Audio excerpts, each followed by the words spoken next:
Welcome, everyone, to our third annual Ruins Tour. Please say hello in our chat and tell us where you're from. We're really excited to have everyone here. This has become quite the yearly event, and it is so wonderful to bring everyone together, even if it's virtual, to sit back and enjoy a walking tour with Rachel Sager and the Ruins Project. So for those of you that aren't familiar with the Ruins Project, I will let Rachel share that with you. But what I will say is there is truly nothing else like it in the world. That's a pretty big deal to say that. Yes, there's other mosaic art installations on walls, but has there ever been an abandoned coal mine that has been turned into a living, breathing mosaic art museum? A legacy that's being created to honor the history, the people, and the industry that once thrived in Fayette County, Pennsylvania. So whether Rachel really knew when she saw the blank concrete walls as the canvases they would become today is up to her to share.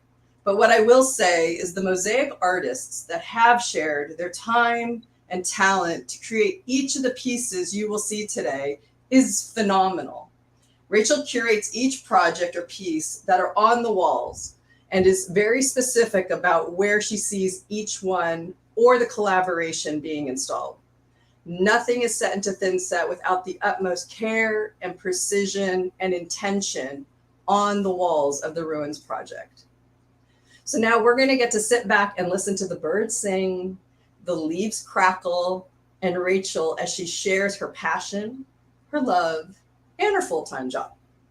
Please make sure to stay until the end to learn more about Rachel's latest course. I'm so excited about this. We're launching it today, which usually it's on a Friday, but we're launching it today, Saturday, with this event. And there is a very extra special bonus coming along with this launch. Rachel will happily answer any questions after we launch the course that are related to the Ruins Project. So please put those in the chat and they will be given to me and I will ask Rachel and she will answer them. So without further ado, I would love to introduce my friend and colleague, Rachel Sager. Thank you, Tami. Thank you for making this an annual event. It's really becoming something I look forward to every year. So one of the main points that I would like to make before we get started is that the Ruins works very hard to not be defined, whether through the written word, an Instagram post, or this video. Now that we have committed to making this an annual event, I've embraced the idea that each tour has its own flavor and format. I resist trying to fit everything into one video. And as a result, you may miss out on seeing something you were hoping to see. That's the beauty of going back to last year's video or the year before that. So with that said, welcome to the Ruins. All right, so just give me 1 second while I share our video and you get to sit back and watch.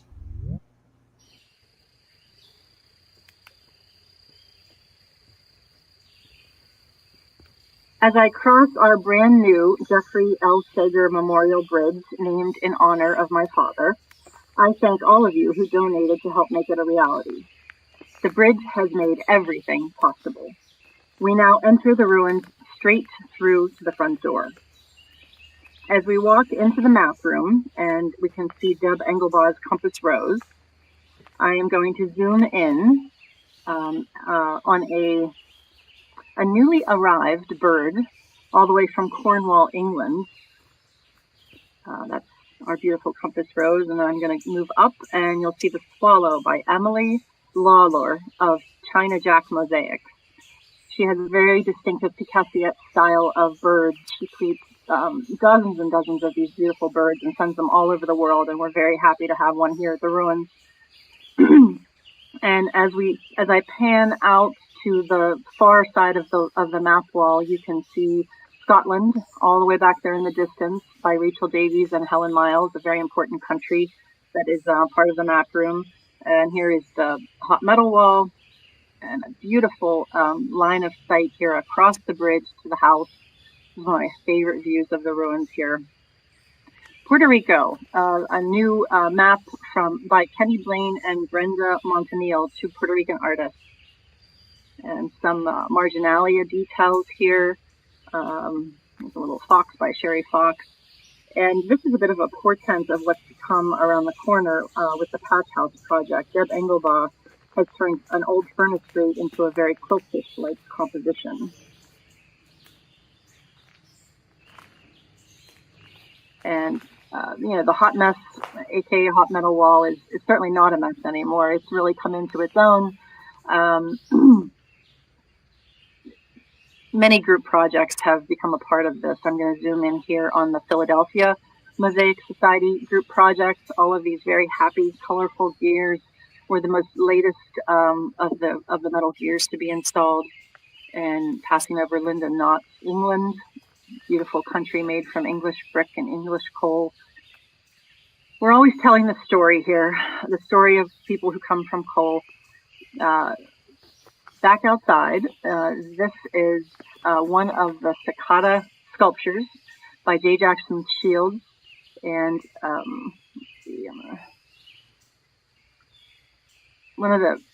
they're mounted on the tulip poplar, which is one of the biggest trees in the ruins. And one of the things I love about those is that people pass them by and miss them a good bit. The ruins hold many secrets, and not everybody is meant to see everything. And we're coming up to the flag and the color study, which have been here for quite a few years now. And they helped me talk about the melting pot that this coal mine was. All these Eastern Europeans that came here in the early years, the Lithuanians, Yugoslavians, the Irish, German, Italian, Polish, Welsh, and then very significantly the African Americans. As we approach the threshold, a pebble mosaic by Kathleen Beauty of Toronto Island, Canada. Kathleen is a protege, student and a friend of the Grande Dame of Pebble Art in the world, Maggie Howarth, and we are honored to have this 750-pound installation here. I'm a bit obsessed with the definition of the word threshold. And as I invite people to walk over and even take their shoes off and wriggle their toes on it, I explain that a threshold is a physical thing that one steps over to get into and out of a home. But it can also be a much more symbolic space, a space between places, a thin space, liminal space, a place where one passes between worlds. And I invite visitors to put themselves into the boots of a 19th century coal miner. He crossed the threshold of his home every day, his wife hoping he would return. He crossed the threshold between the light and the outside world and the dark of the mine. And then he might cross that ultimate threshold between life and death. So as we cross the threshold, we move into a very new world of the Patch House project. Sponsored by Latacrete and spearheaded by Deb Engelbaugh, myself, and Linda Rosenblum, these three mosaic house quilts invite you into the world of the Cole family. Behind all of this very masculine story that we are telling were wives, sisters, aunts, grandmothers, and daughters. The American quilt has been married to the medium of mosaic in these compositions. 120 artists, each taking responsibility to build a house. This is the stone quilt, and I'm going to be doing close-ups of each block in each quilt, and I don't have time to name each person. Unfortunately, there's just not enough time, but I will make some highlights of things that are in these quilts. The stone quilt is all natural stone except for the little smalty doors. So you're seeing beautiful shades of marble. Look at that pink marble, Scottish slate, patterns like basket weave and tartan and houndstooth and homespun, patterns like the log cabin, the pinwheel, the 9 patch, the 16 patch. And these were the hardest working of the 3 quilt artists. The stone quilt artists agreed to make not just their house, but also 2 extra blocks, which gave us this very distinctive design of not every block being a house, but some blocks being more like negative space. This was a highly organized project. We had quilting bees devoted to it to help problem solve. because it was all happening, in our own studios across the country and across the world. So there was a lot of communication ahead of time. When you make a quilt, you have to create straight lines, and you have to do some kind of math. Not things that I excel in, either of them. So the planning ahead of time was very important. And especially with the stone quilt, we actually did not. We didn't know if it was going to fade away next to the other much more vibrant quilts of the Smalty and the Picassiette. We really weren't sure, but turns out people can really pull vibrant color out of stone. This is the Smalty quilt, very different. You can see the house itself is even designed differently. It has more of a 3D look to it. And each artist was asked to create what essentially is a barn quilt on the side of the house. So everything else was abstract, but the side of the house was a pattern. And you can see there's a maple leaf, there's flying geese pattern, there's a 16 patch. And we had to learn how to think like quilters. There were happily, we had some crossover artists. We had artists who have been quilters for years, and that was very important, especially in the quilting bees, because they taught us things that, they taught us to think quiltishly. Quiltish became a word in this project.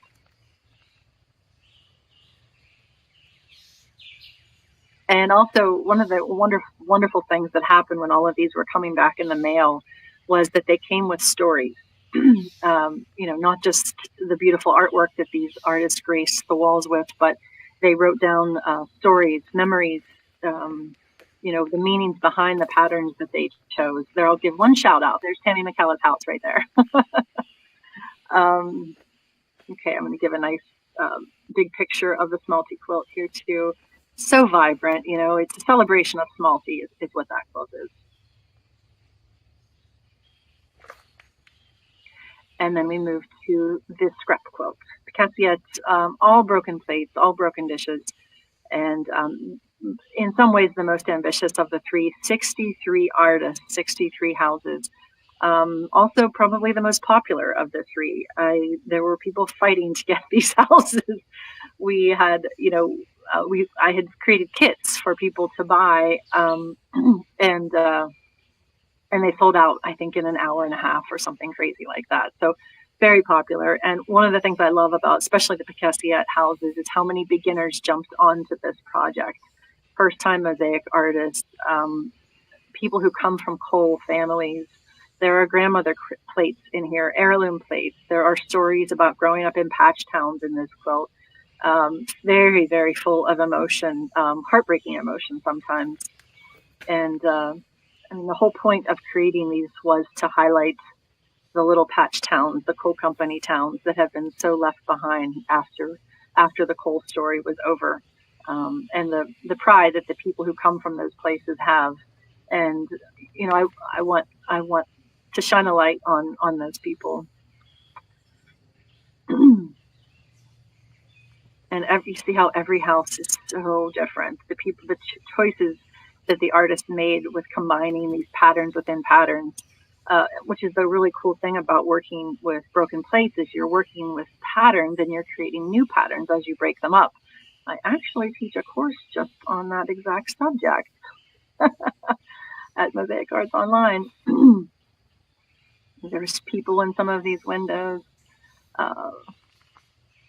So I have people come, the artists are coming for pilgrimages. I just had a few this week book their tours to come and visit the ruins, to see their house, to see their little part in the bigger picture that is becoming this wonderful story.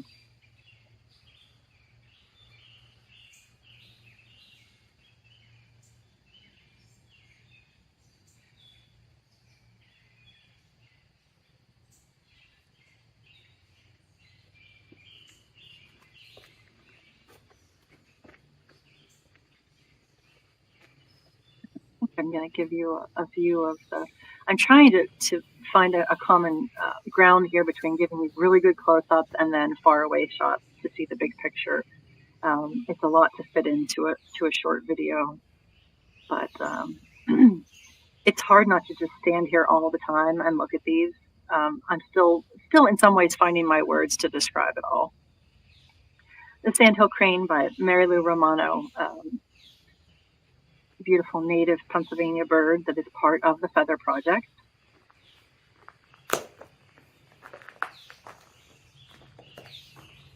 And as I turn the corner, I'm going to zoom in on a very exciting new animal, the young raccoon, which is a beautiful, mosaic on its own, but it actually represents something even deeper for the ruins. This is the very first Italian mosaic artist to bring her work to the ruins. She is Ravenna trained. She works in Ravenna, Roma. We're very proud. It's a very symbolic thing for us, and we hope that it's a sign of future Italians to come. We stand on their shoulders. And some of you may remember Helen Knox Warhorse from last year. This is a small sculpture that is movable. So it's been here for a good while, but it can be moved. Represents the horses and mules that work so hard in this coal mine. Here's something completely new. This is the Red Dog Challenge wall, a fascinating anthropogenic but also geologic kind of mosaic rock. To celebrate it, I have started a bit of a Red Dog study. I invite a particular artist to accept one special chunk of this beautiful red stone in the mail, and they turn it into art. This is Lindsay Packingham with the hammer, and a fire, a beautiful flame by Julie Christman, a mandala by Spring Dimmerling, and a spiral by the always out of the box Kelly Knickerbocker. Not yet installed is a beautiful River of Red Dog by Lynn Adamo. You'll be seeing that posted very soon, probably next week. Erica Johnson, aka the Ruins Fairy, is keeping her eagle eye out for the next specimen of Red Dog that will join our study wall. Another small sculpture by Joy Parker. This is the Grackle and the Field Mouse. Another movable, mobile sculpture, you could call it. You could say we decided that it just is going to move from place to place, and we love changing its spot and photographing it in different places. The sycamores in the distance, painted by Beverly Nicolai. And now we enter the Arrow Room. Wendy Casperson, a local artist. This is a detail of where she is this month on the Arrow. Oh, so many fascinating materials she uses in the Arrow. Possibly the strangest material in the ruins, which is the deer teeth. This is the beautiful, elegant kestrel by Joan Lamour, a new bird. And I think you'll get a pan of the Arrow here. There's the deer teeth, the coal, the feathers, the river rock. Just so many. It's a study in building relationships with raw materials. And this is our largest bird of the Feather Project, the wild turkey by Helga Maribel Sanchez of Puerto Rico. She now lives in Florida. But this is a world-class mosaic kind of a bird.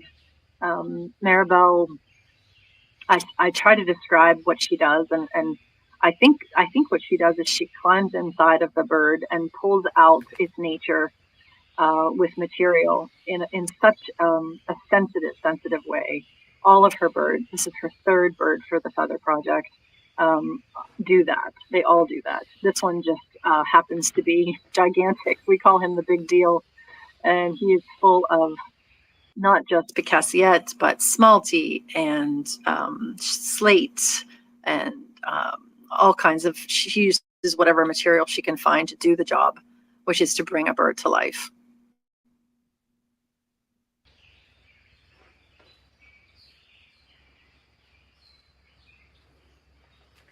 And it looks like my screen froze, but I think the rest of it is moving, so I'm going to keep talking. We're coming up to Roberta Toby Gertz's Red Fox. He looks like he's split in half, but Beverly Nicolai is painting the oak tree. He will be passing behind a beautiful painted oak tree very soon. And then I'm going to zoom in on the second piece by Elenia Roma, which is the Ruins Chipmunk. You can see that very similar voice that she has. She works with very little, tiny little shards. A lot of them are shells, and another artist that brings out the nature of the animal for sure.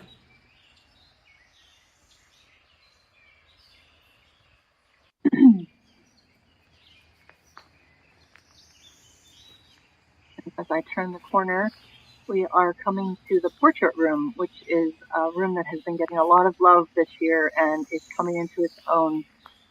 This beautiful portrait of the Boys of Summer by Mary Driver from Oregon was, she used a photograph from the Whitford Historical Society of 3 boys in 1946.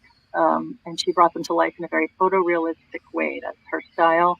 I asked her to create her frame to make it look like a Polaroid that has been sitting in the drawer too long and maybe been ripped to show its age. And I think the way she created the legs floating on the wall was just brilliant. Loved it. Very different mosaic here by Steve Osadvari, the train artist. This is his father and grandfather in a very Roman style. Venomous et Carbo. He has very graciously gifted the ruins with "We come from coal" in Latin. Just love it. Gila Rayberg in the distance there, and this, I'm going to zoom in on our newest portrait, Mariah Noel Mills, a matriarch of Whitbit. Adriana Mufaraj from Argentina has created part of Mariah, and we are going to see the work in progress, but her face, her eyes follow you around the room. She is just a beautiful beginning, and we can't wait to finish her. This is Steve-O's Great Train, and many of you have probably seen this before. Giant, beautiful rendition of the Pittsburgh and Lake Erie train. One of my favorite spots in the ruins is this line of sight where you can see all of Dan Donbilly's painted trees with all of their birds. My house in the distance, the ring wall. We took out, you see this tree trunk right here in front, this stump. We took out that very large maple tree, which was kind of heartbreaking, but it was one of the big decisions that we had to make last year in order to preserve the ruins themselves, because it was a dangerous tree that was going to cause damage. And as we come up to the woodpeckers, I'm going to give you a little surprise treat here. This is our resident mourning dove, very patiently putting up with me. And she has laid her nest in that hole. We have a real bird and a fake tree for 4 years in a row now. We're just thrilled with it. And then Margie Cottingham decided to make Mr. Mourning Dove. So that's her husband, and he came to join her. And she watches over the Memorial Chapel, which we're in now. This is The Starling by Murray Swinnon. But the Memorial Chapel is very much still a room in progress. We're still working on names, creating lists of the names of people who worked here. You can see the pink flowers in the background. Carolina Cabal from Brazil created those just for the ruins, and those are the mountain laurel, state flower of Pennsylvania. And the Ruins Angel still has pride of place, watching over the chapel by Cindy Robin. Some detail of the tiny ring wall, which is now 500 strong. Micro mosaics, Falati, Malmescato from all over the world created this giant color study, and it's just a whole lot of fun. I'm going to pan over to the left here and just show you this big empty space on this wall. Something behind the scenes is being planned right now, so next year's tour is going to be a real showcase of that. This is the Cathedral window by John Angelo, made from a giant coal screener that we pulled out of the ground. This is one of the very first things we found in our archaeology digging here. You can see the Youghiogheny River through this tiny little hole that we left open. And this was a very ambitious piece. John came to experience the ruins, and I showed him this screener. I said, "What do you think? You're a stained glass artist. Why don't you fill 120 of these holes with stained glass?" And he took the project on. It took a couple years, but it now shines the sun shines through it every day, and there we are back to my favorite view. And this is one of my favorite things to do, is to look at the stained glass window and then stand right here and watch it completely disappear because of how thin it is. We had two wonderful guys come and create that cantilevered frame for it to hang it, and so it's now very stable and safe, and a permanent part of the ruins. And this is where we end the tour with the wall of names, which keeps growing. We've added a lot of names this year, and one of the things that I love to say at the end is how, if you look at these names, you'll see that they're far and away mostly women. So we are telling this very masculine story, but we're doing it with very feminine voices. And there's a beautiful closing of the circle in that energy. The quilt artists haven't even been added, so this line of names is going to go quite a bit higher soon. The tour is kind of over, but one of the things that I'm feeling right now is very bittersweet. I'm feeling that what we're doing is creating a story. As visual artists, we look at that story as a composition, and it's feeling like we're getting to the end of the composition. I've never wanted it to turn into a Disneyland or an amusement park. I'm doing this to tell the story, and there's going to be an end to it, and I think we're getting. I can't swear to it, but it feels like it's getting towards the end. So that's a beautiful thing and a heartbreaking thing at the same time, I guess. So and thank you for true. What's that? It may not be true. It might not be true. It might. I've been wrong before.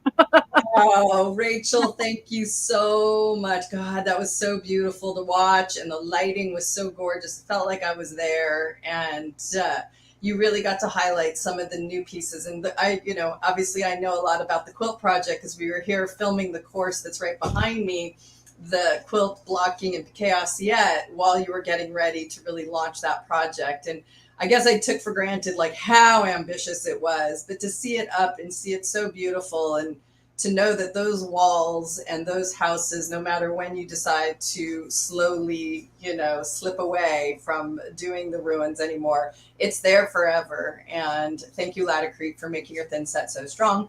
And we know that what you've created is really, really, really special.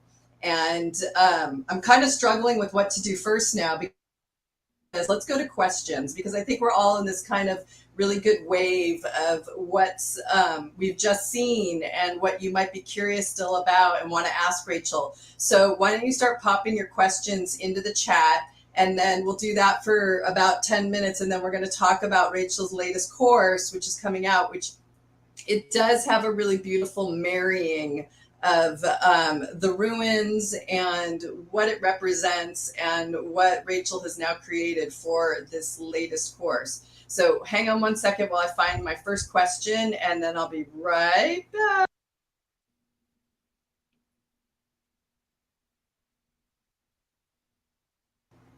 Margot is asking whether there is concerns about materials and weather changes. In general or specifically? I think you're going to have to just go with it, generally. Yeah. We always think about the weather, of course. I would say that our bigger concern is the adhesive. I guess the way I look at it is that it's a ruins. It's always going to be a ruins. We may put little shallow roofs on certain areas. We have looked at that over the years. Everything we do is very bootstrap kind of thing. So we don't have a lot of grants or anything like that going on to put real big roofs over things. But we're working with Pennsylvania winters, and we have thought about the Picassiette in particular. And we have a stone sealer from Laticrete that we use, and we are planning on doing a an all-over painting of the entire Picassiette quilt with the stone sealer. So, I guess I look at it philosophically.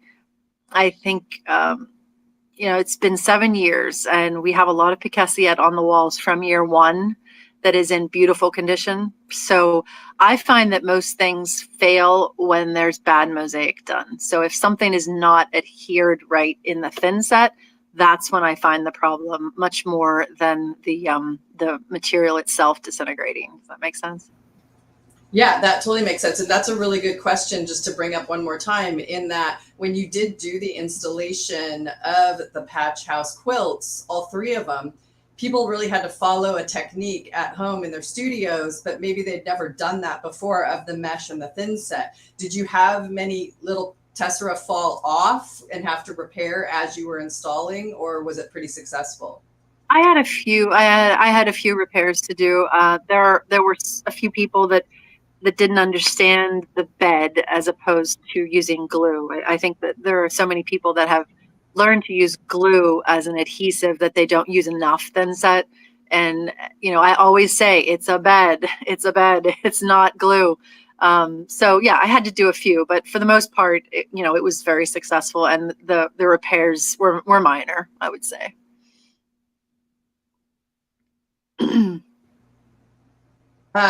So the one other question is coming in from Christy, and she wants to know if there is space still at the ruins walls to donate, and how are you moving forward with new pieces? Great question. I have put a hold on new work until 2023, partly for my own sanity. I think as we move forward, all of the things that come here are going to be much more highly organized than they have been. I don't take things that aren't, what's the word I'm thinking, asked for, I guess. You can't just send something to me. It has to be arranged. And, there definitely is more room on the gear wall. We'll probably do another call for gears at some point. We're out of tiny rings for now, anyway. How is that possible?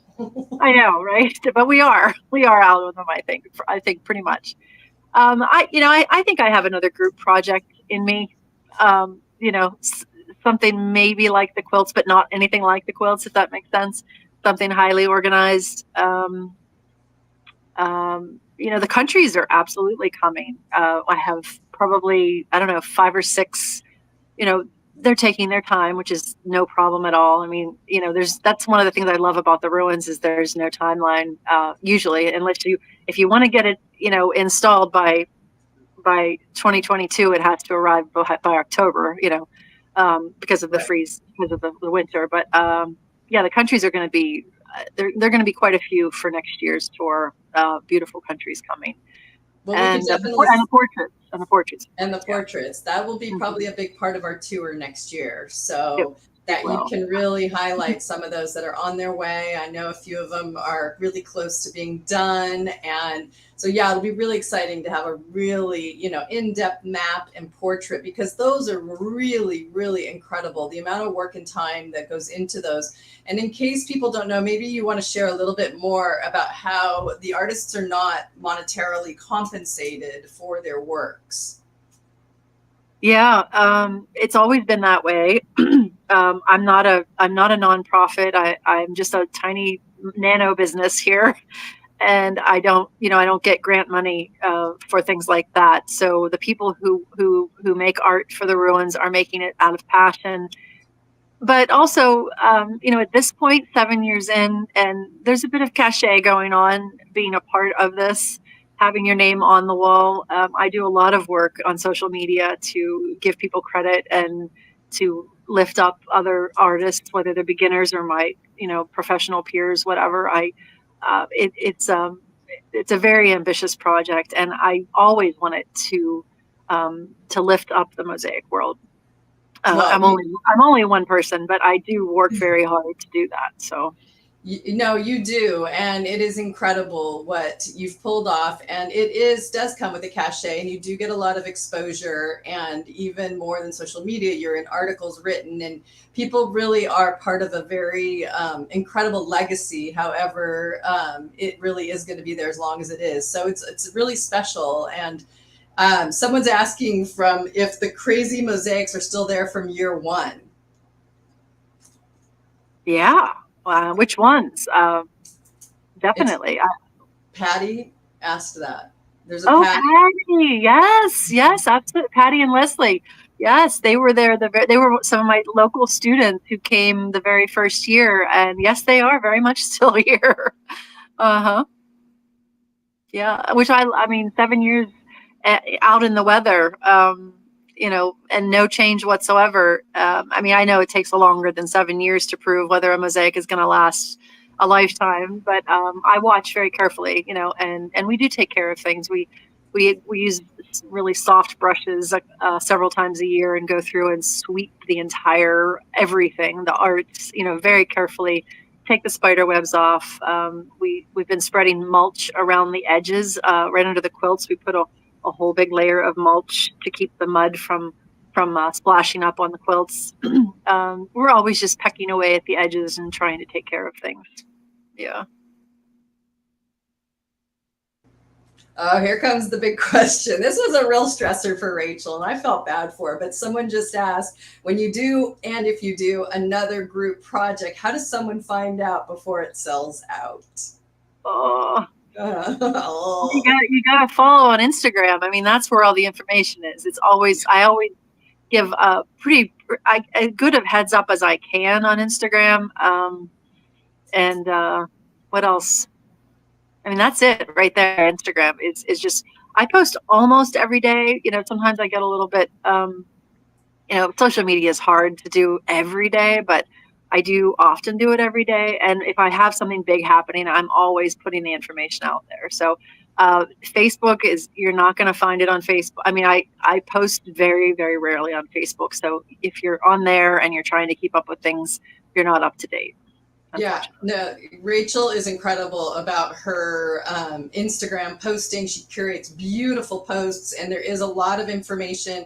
And if you don't know about Instagram and you see the information on there and it always says link in bio, if you just click on her Sager Mosaics title at the top of that post, that'll take you to her website or her link tree, which will then take you to her website for exactly where you can purchase the next substrate that she may create for the next project. So yeah, Instagram is really kind of where we're all going, and it's just a lot cleaner. It's a lot easier. Some of us link to Facebook with it, so we got to look both places. Some of us don't.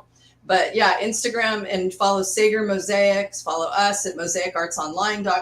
Mosaic Arts Online. Those are really great. Someone has a really good question. I don't think you'll be doing this, but it is a cool idea. And would you ever make your place an Airbnb? Oh my gosh, Robert would kill me.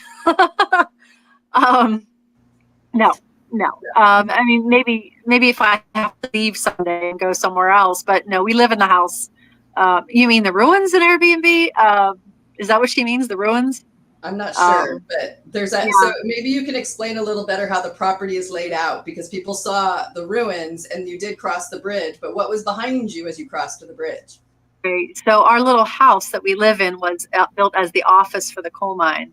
And it's just a darling little brick cottage, sits right on the bike trail. It would be one of the hottest B&Bs on the Great Allegheny Passage if we ever decided to do that. But we like living in it. So I think for now we're going to keep it simple. I'm not the best hostess. I'm not very good at cooking for people and I had taking one of care the of best them. steaks at your house. That's why. I had one of the best steaks at your house. Oh yeah, well we like to cook on the fire outside. That's about as good as we get. Yeah. No, not an Airbnb right now. Yeah, I feel like I have my head down, and these next couple years, like I used the word bittersweet at the end of the tour. These next couple years feel really precious to me because I know that the end is coming.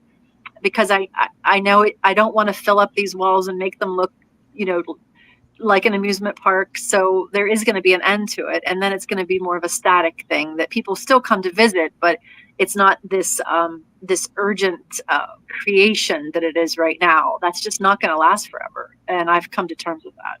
That's beautiful. I think that's a beautiful way to put it. Can you explain a little bit more about how you didn't know what you had across the street when you bought the house? Sure, buying the coal mine by accident. Yeah. Um, I bought the property, which is 11 acres, for the house. I've been in love with this little house most of my life. And when I jumped into it, it was a very complicated real estate purchase, and there was a lot of question marks around what I was actually getting. And it turned out that I didn't just buy the house; I bought a piece of Industrial Revolution history with, the surface coal mine and the processing plant for the coal mine, in addition to the house. So I feel like I live on my own little playground. We're putting in pollinator gardens and, the chicken coops, and now we have the bridge. So the ruins is so much more accessible for different things, not just more handicap accessible, but, we can get the quad and the tractor across now. And so we can do maintenance more easily. It's exhausting a lot of the time, but it's also fun. So my job has become being the steward for this piece of land. So it's not just the ruins and the art, but it's the ecology of the land itself, and making decisions about bringing in, native trees and native grasses and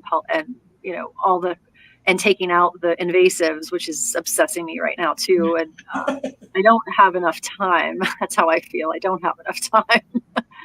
Well, and you and I share a few things in common. Obviously, our chickens. We have a passion for chickens, which we're not going to get started on now because you guys will be here till 10 o'clock California time. But Rachel and I do have one thing in common that's pretty awesome, and we have a very easy commute to work. And it's really special to take your property, and Mosaic Arts Online is on a half acre in Santa Barbara, which is kind of a big deal in Santa Barbara. And we're able to live on our land as well, and have done a lot of planting. And Rachel and I go back and forth about gardening and live streaming is on.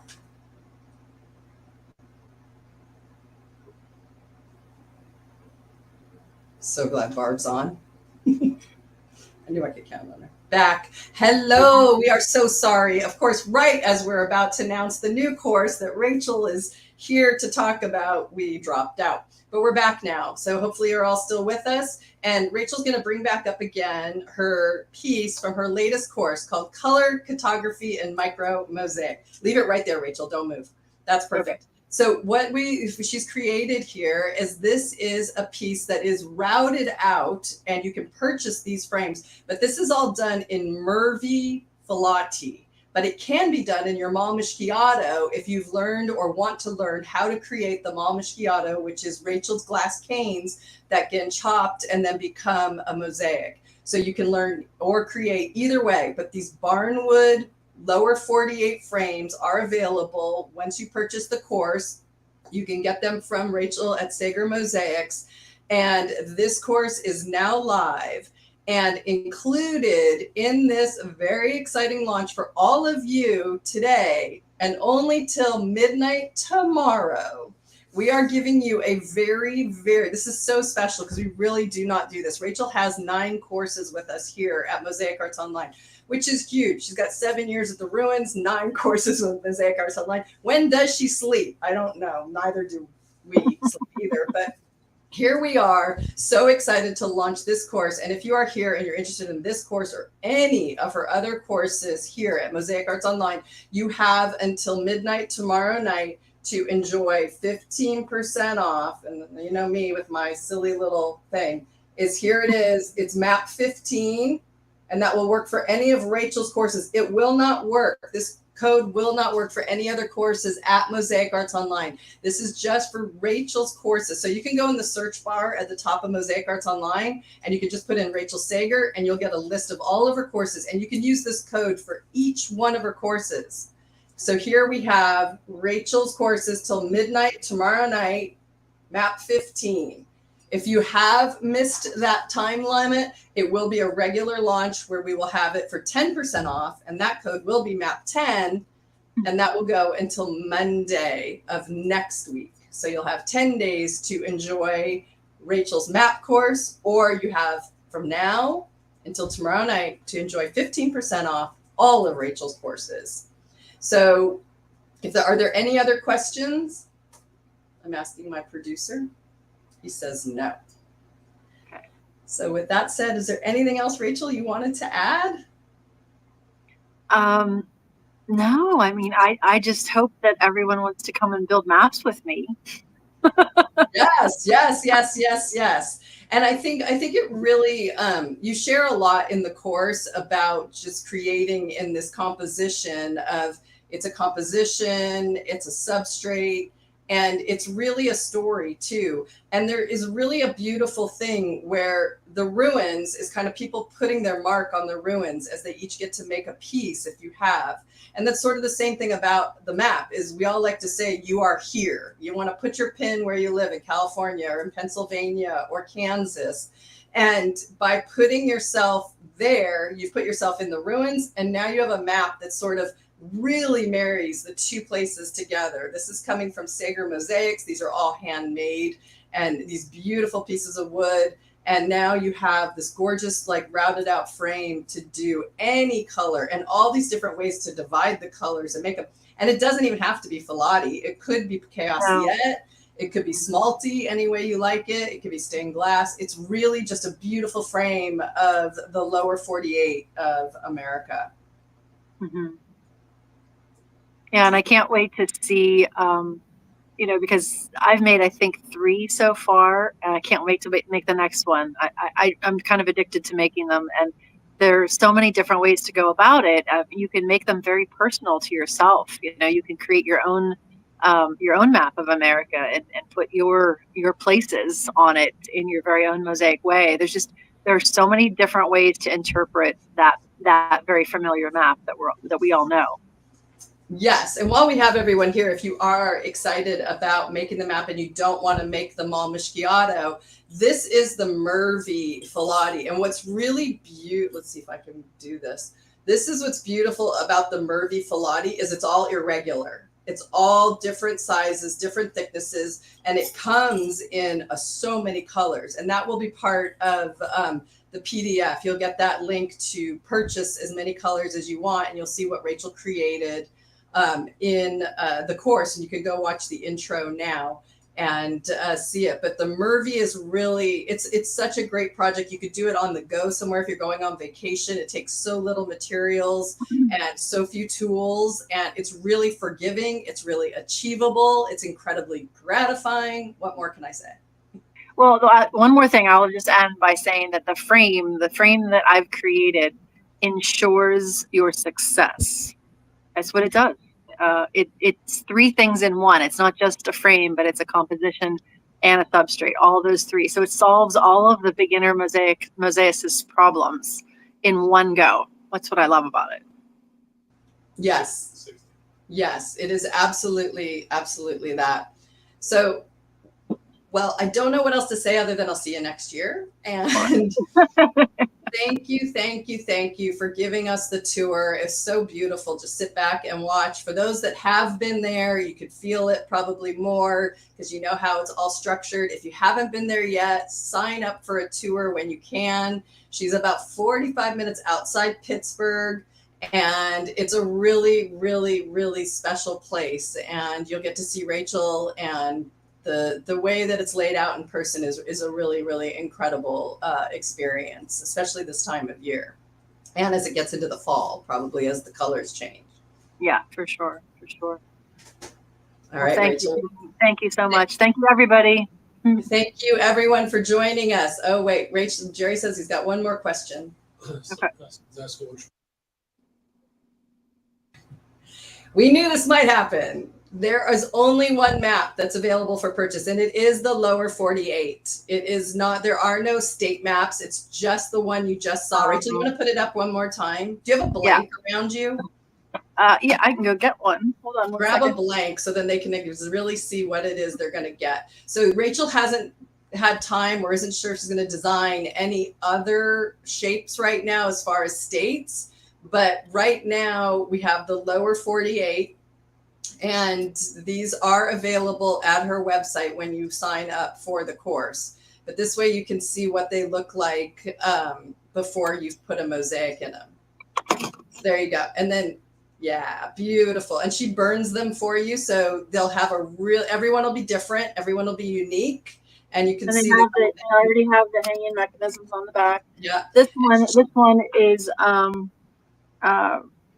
what's the word called? I can't think of it. Oh, they're all different kinds of wood, but they're all antique, all beautiful.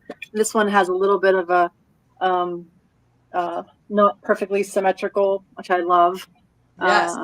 And show the depth. Can you tilt it a little so they can see how deep they go? Yeah, it's about a 1/4 inch. And obviously in the course, she teaches how to cut the filati. So you get that really unique wave. It's nothing's going to be straight. It's going to have a very unique sort of wave to it as you create it. And so,